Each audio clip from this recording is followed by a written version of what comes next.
This free step-by-step video comes to you directly from Haynes.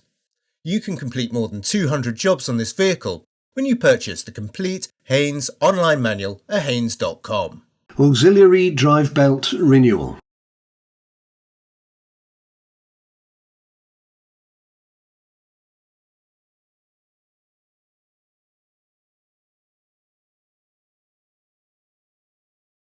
Apply the handbrake.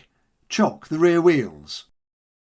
If the wheels need to be removed, fit the locking wheel nut adapter and slacken the wheel nuts. Position the jack under the vehicle. Raise the vehicle using the jack, position axle stands, then lower the vehicle onto the stands. Remove the jack. If the front wheels need to be removed, the nuts can now be undone. Remove the front right-hand wheel. Remove the retaining screws at the front and rear of the engine under tray and lower the tray. Remove the under tray. Undo the wheel arch liner fixings.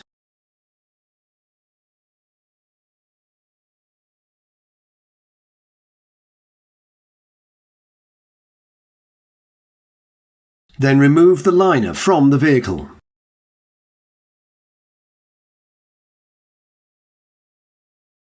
Undo the two retaining bolts and remove them.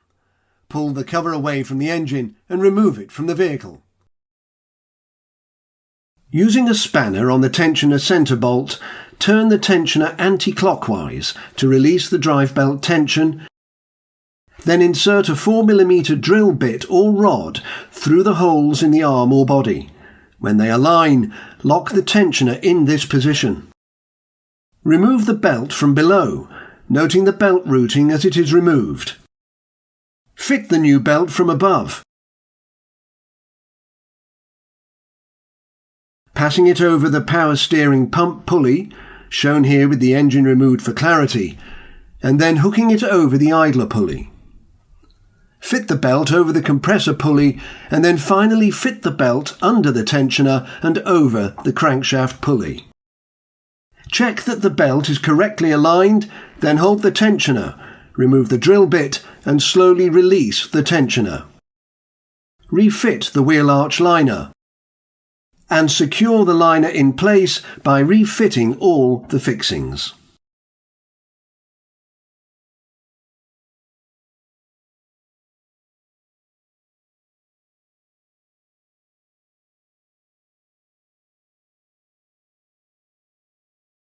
Position the engine under tray. Refit and tighten the retaining screws to secure the under tray in place.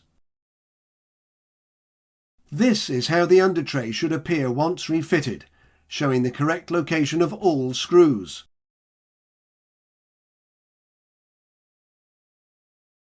If the front wheels have been removed, refit the wheels and tighten the wheel nuts.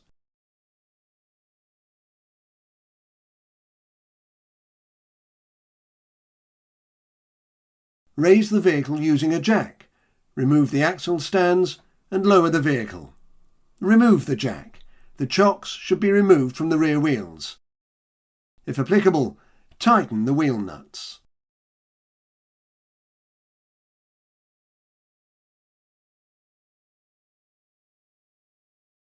Place the cover in position on top of the engine so the oil filler cap and dipstick are accessible. Refit the two retaining bolts and tighten them.